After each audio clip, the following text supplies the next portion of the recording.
जाता है कि जोड़ी आकाश में बनती है लेकिन मिलाई वो नीचे जाती है, और जोड़ी बनाने में मिलाने में कभी कभी लेट हो जाता है। तो हमें लेट मैरिज दिखाई देती है किसी के चार्ट में। अब लेट मैरिज के बहुत से कारण हो सकते हैं, यहाँ हम 4 कारणों पर चर्चा करेंगे, लेकिन उससे पहले मैरिज की एज तो डिसाइड कर लें। भारत में हम देखते हैं कि वो मैरिज का एज 22 साल से लेके, शहरों में 22 साल से लेके 28 साल के बीच में हो सकती है। कई कम्युनिटीज, कई जगह हम देखते हैं कि 22 साल इज प्रोबेबली अपर लिमिट हो जाते हैं मैरिज का। लेकिन बहुत जगह हम ये भी देखते हैं कि लड़कियां जो पढ़ रही होती हैं वो 28 के आसपास मैरिज करने की सोचती हैं। लड़कों के लिए ये एज 26 से लेके 28 साल तक की हो सकती है। फिर वापस देश काल पात्र, यानी कि हम गांव में रह रहे हैं, हम छोटे शहरों में रह रहे हैं या बड़े शहर में रह रहे हैं, उससे वो चेंज होता है। लेकिन ये बात तो तय है कि 27-28 के बाद एक मैरिज की उम्र जो है आज के दिनों में, वो लगता है कि वो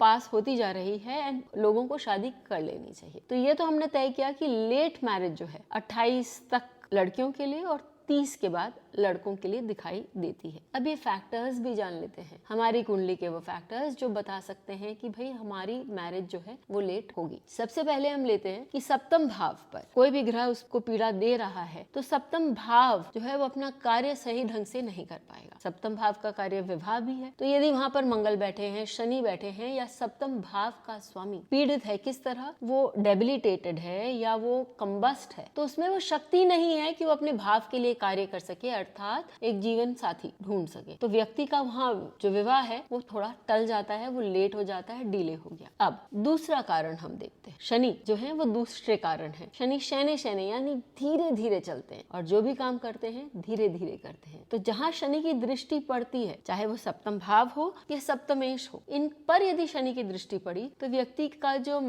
मैरिज है वो भी पीछे हो जाती है, अर्थात डिले हो जाती है, और व्यक्ति जनरली 28, 30 या 32 साल तक भी विवाह कर सकता है ऐसी स्थितियों में। तीसरा, राहु केतु। यदि राहु केतु लग्न सप्तम पे हो या 2-8 पर हो। 2-8 पर क्यों? क्योंकि वह आपके परिवार को बता रहे हैं, विवाह का मांगल्य बता रहे हैं। और यदि लग्न सप्तम पर है तब तो सीधी सीधी बात है कि व्यक्ति जो है वो उसको बहुत सारी इच्छाएं होंगी कि मेरा पार्टनर कुछ ऐसा हो, उसके पर्टिकुलर्स होंगे, या वो चाहता होगा, आज के डेट में यदि हम बोलें तो एक लिस्ट होगी उसके पास पूरी कि मेरे पार्टनर में ये क्वालिटी होनी चाहिए, दिखने में ऐसा होना चाहिए, उसका ये सैलरी होनी चाहिए। तो ऐसी स्थिति में उसका भी विवाह शायद थोड़ा पीछे हो जाता है। और एक्चुअली ये भी है कि आपका जिसके साथ बहुत स्ट्रॉन्ग कार्मिक कनेक्शन होगा, क्योंकि राहु केतु आपका कार्मिक कनेक्शन भी बता रहे हैं, उसी के साथ आपका विवाह होगा, तो शायद मिलने में वो जिसके साथ वो कार्मिक कनेक्ट बन रहा होगा वो मिलने में थोड़ा समय लग सकता है। फाइनली हम बात करते हैं कि दशा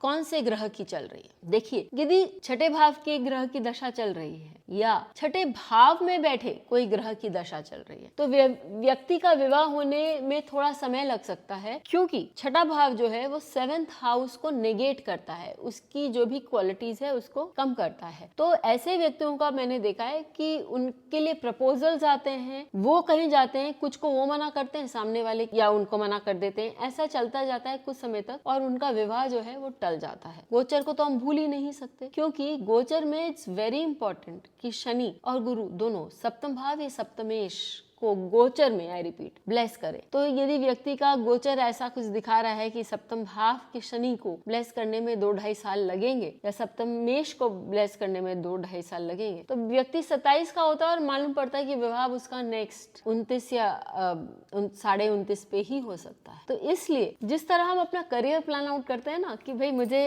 इस साल इतना ये कमाना है या इस साल ये पोस्ट हमें अचीव करना है, उस तरह आप यदि अपने चार्ट के अनुसार अपना लाइफ पार्टनर और अपने विवाह को भी प्लान कर लें तो भी आपको बहुत आसानी से सही टाइम पे लाइफ पार्टनर मिल जाएगा और एक नई और अच्छी जिंदगी गुजारने में आपको भी अच्छा लगेगा। फिर मिलेंगे, तब तक के बेल आइकन को दबाएं ताकि आपको वीडियोस की अपडेट मिलती रहे।